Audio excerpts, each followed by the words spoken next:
Hey,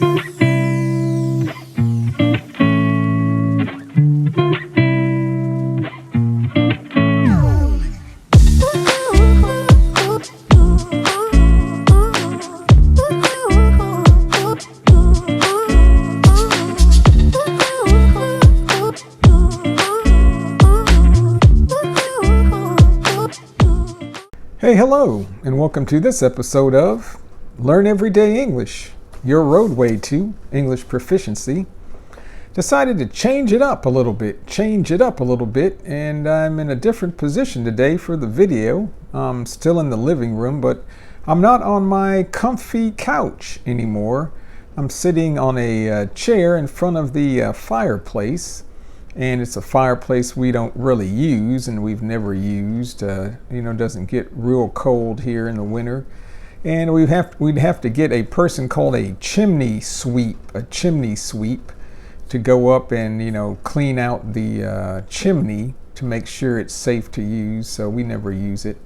But I thought it would be a good backdrop like the scenery behind me, to record this video, and I have to say I kind of like it. So I may be bringing you more videos from this location in the house. But I got a video today that we're going to talk about English idioms or expressions using the word death or dead in them. And when I was looking into this, I realized there are a lot of expressions that we have in English that use the word death or the word dead. But I narrowed it down to 10 expressions, which I thought were the most common, and you might hear these. But before I get into the lesson, there's 3 things you can do for me, right? Like the video, subscribe to the channel, and 3, tell your friends about it so that they can benefit from these videos too. Hey, just like you. All right, and this video may be a little bit shorter than normal, but hey, that's how it goes sometimes. So I'm just going to jump into today's episode and start going over the phrases. Okay, the first phrase is at death's door, at death's door. And this means to be very ill and close to death. So you're very ill and close to death if you're at death's door. So that's pretty self-explanatory, we could say. So I'm going to give you 2 example sentences for each expression. So here's the first example sentence. I went to visit Mark at the hospital, and it appeared he was at death's door.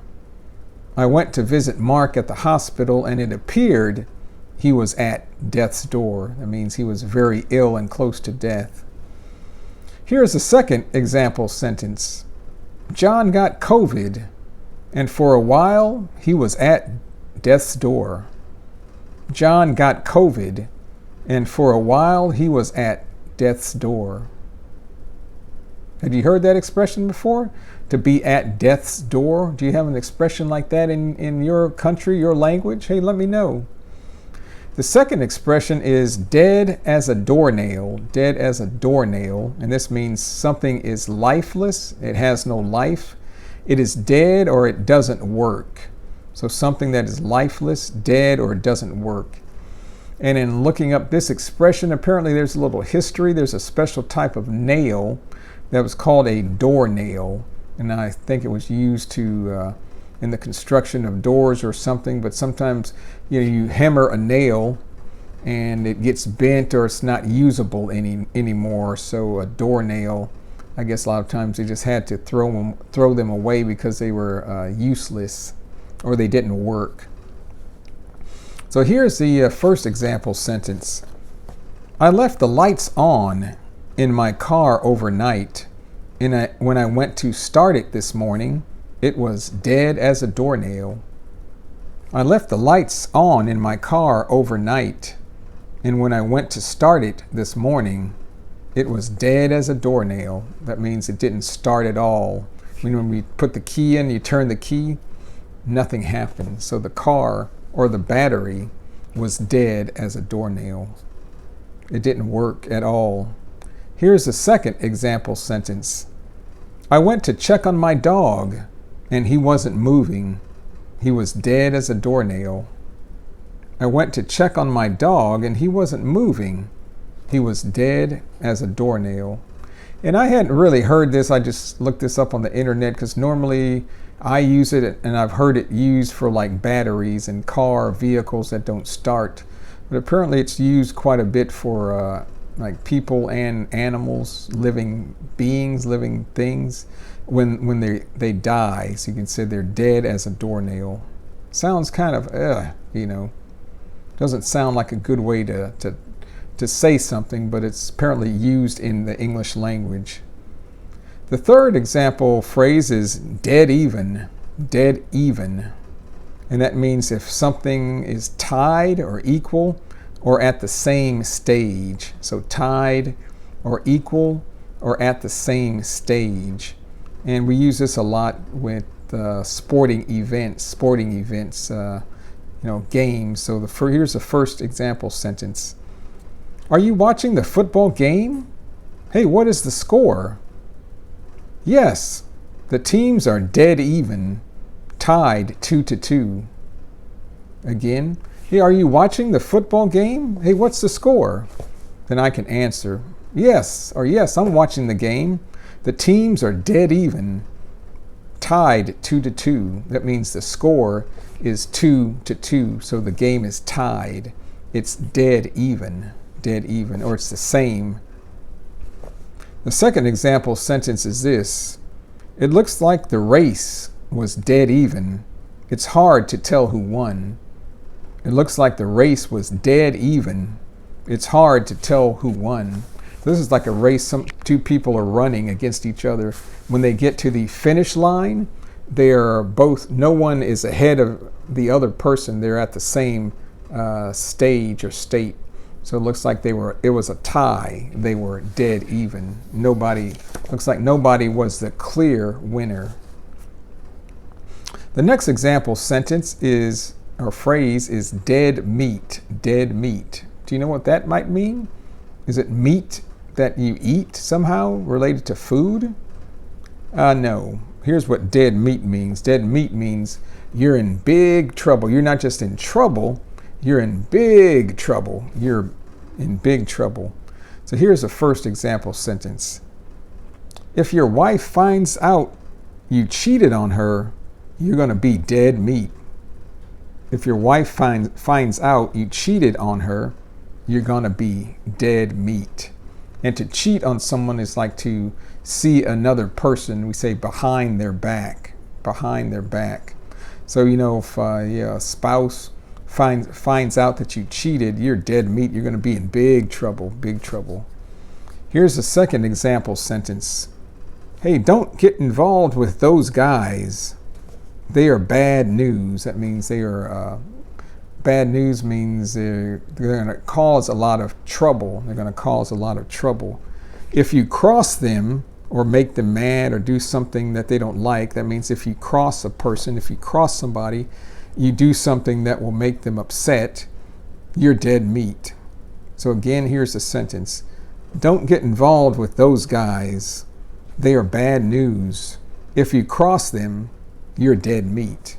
If you cross them, you're dead meat. If you make them angry, then you're going to be in big trouble. Okay, the next example phrase is dead wrong, dead wrong. And this means to be very wrong or incorrect or absolutely wrong or incorrect. Here's the first example sentence. You're dead wrong if you think you can just come here and treat me like that. You're dead wrong if you think you can just come here and treat me like that. You're incorrect. You don't know what you're thinking about. You don't know what you're doing. You're dead wrong. Here's a second example sentence. Hey, you say Steve is a great father, but I heard otherwise from his wife, and you are dead wrong. You say Steve is a great father or a good father, but I heard otherwise. I heard differently. That means I heard otherwise or I heard differently from his wife. I heard a different story. You are dead wrong. You're really incorrect. Like you don't know what you're talking about. You're dead wrong. That's an expression that's used a lot in English. Now, have you heard that expression, to be dead wrong? You're just not wrong, you're dead wrong. Okay. Here's the next expression, dead to the world. Dead to the world. And this means to be fast asleep. Fast asleep, which means that you're sleeping very deeply, you're sleeping very soundly. You're not, you don't wake up very easily, so you're fast asleep, fast asleep. And you're unaware of what is happening around you. So to be dead to the world means you are fast asleep, or deeply sleeping and unaware of what is happening around you. Here's an example sentence. I went to the bedroom to check on the kids, and they are dead to the world. I went to the bedroom to check on the kids, and they are dead to the world. So those of you that are parents probably know all about this. Your kids are playing, they're noisy, you hear them, and they go in the room, but then you stop, you don't hear them anymore. You go in the room, they're all sleeping. We say they're knocked out. They're sleeping very soundly, we could say too. They're sleeping very soundly or very deeply. So they're dead to the world. Here's the second example sentence. Even with a lot of noise around, babies can sleep like they are dead to the world. Even with a lot of noise around, babies can sleep like they are dead to the world. And those of you that are parents or have been around babies, you know this too. Hey, people can be talking, there can be music when a baby is sleepy. They can just go to sleep and there'll be a whole bunch of noise that's happening all around them, but they can sleep very soundly or sleep very well. The next example expression is sick to death. Sick to death. Then this doesn't, well, do you know what this might mean? Does that mean you get physically sick where you die? No, sick to death means you have had enough of something and you can't take it anymore. You have had enough of something and you can't take it anymore. Like you get fed up. Have you heard that word expression? I'm fed up. I've had enough. No más. I don't want to do this anymore. I can't do this anymore. No more. So here's the first example sentence. I'm sick to death of you treating me like a kid all the time. Stop it right now. I'm sick to death of you treating me like a kid all the time. Stop it right now. And here's the second example sentence. I'm sick to death of Mary complaining all the time about her son, who lives with them but doesn't help around the house. I'm sick to death of Mary complaining all the time about her son, who lives with them but doesn't help around the house. Like I'm sick to death of her complaining. I can't take it anymore. Her talking to me about that. Just stop, please stop. Don't do that anymore. That's sick, to be sick to death of something. The next expression is matter of life and death, or it's a matter of life and death. And this means something that is very or extremely important. Something that's very or extremely important. Here's the first sentence. Hey, with your family history of heart disease, if you start to feel extreme pain in your chest and arm, it is a matter of life and death that you go to the hospital as soon as possible, or go to the hospital ASAP. ASAP is just an abbreviation that means as soon as possible. So here is the sentence again. With your family history of heart disease, if you start to feel extreme pain in your chest and arm, it is a matter of life and death. It's very extremely important that you go to the hospital ASAP. Here's another example. If you have any suspicion that your daughter is doing drugs again, it is a matter of life and death that you call me ASAP. Or sometimes we say you call me ASAP. You call me ASAP. So if you have any suspicion that your daughter is doing drugs again, it is a matter of life that you call me ASAP, or call me ASAP, or call me as soon as possible. The ninth expression is kiss of death, or the kiss is a kiss of death. Does that mean you kiss somebody and they die? No, it means this. It is an action that means failure or ruin for someone or something. An action that means failure or ruin for someone or something. For example, if John injures his knee one more time, that is the kiss of death for his football career. If John injures his knee one more time, that is the kiss of death for his football career. That means that's the end of his career. His career is going to be a failure. It's going to ruin his career. Here's another expression. If we keep losing money for another month, that is the kiss of death for our business. If we keep losing money for another month, that is the kiss of death for our business. That means our business is going to fail.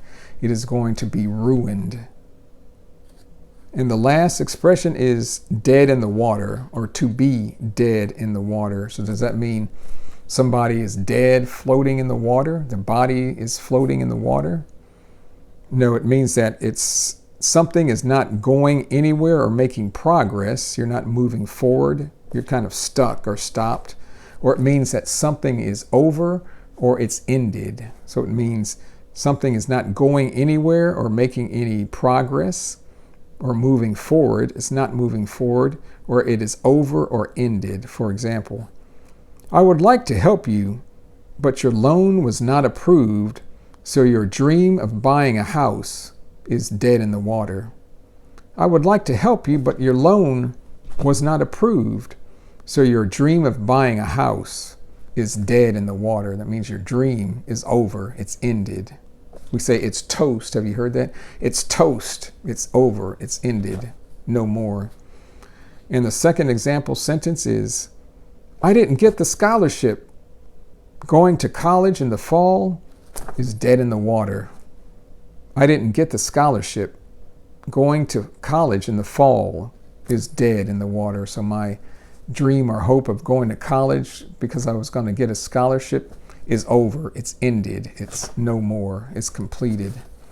So those are the 10 expressions that are very common in English, have the word death or the word dead in them. So did you know any of these expressions before? Have you heard of these before? Hey, let me know in the comments, say which one or which ones. Hopefully maybe there was a couple you knew. And hope you like this video. I don't think I've done a video like this with English expressions for a little while. And the reason I decided to do this is that my mother-in-law, or my wife's mother, recently passed away in El Paso, and we had to go there for the funeral, and got me thinking about death and dying. And I'm going to do another video, I guess, about the customs and culture here in the United States. Specifically, like with families, most people here are maybe Christian, or they may be Protestant or Catholic. And what is the culture, kind of what do people do when somebody dies? What is the customary procedure? So I'm going to be having that video come out as well. I don't know if it's going to come out before this video perhaps, or after this, so be on the lookout. Be on the lookout. Kind of watch out for the video. So that'll be it for now. Hopefully you enjoyed this video. Hey, remember 3 things you can do. Like the video, subscribe to the channel, and tell your friends about it. Well, that's it for this episode of Learn Everyday English. Have a good day, weekend, wherever you are in this world, and we'll catch you later. All right. Bye-bye.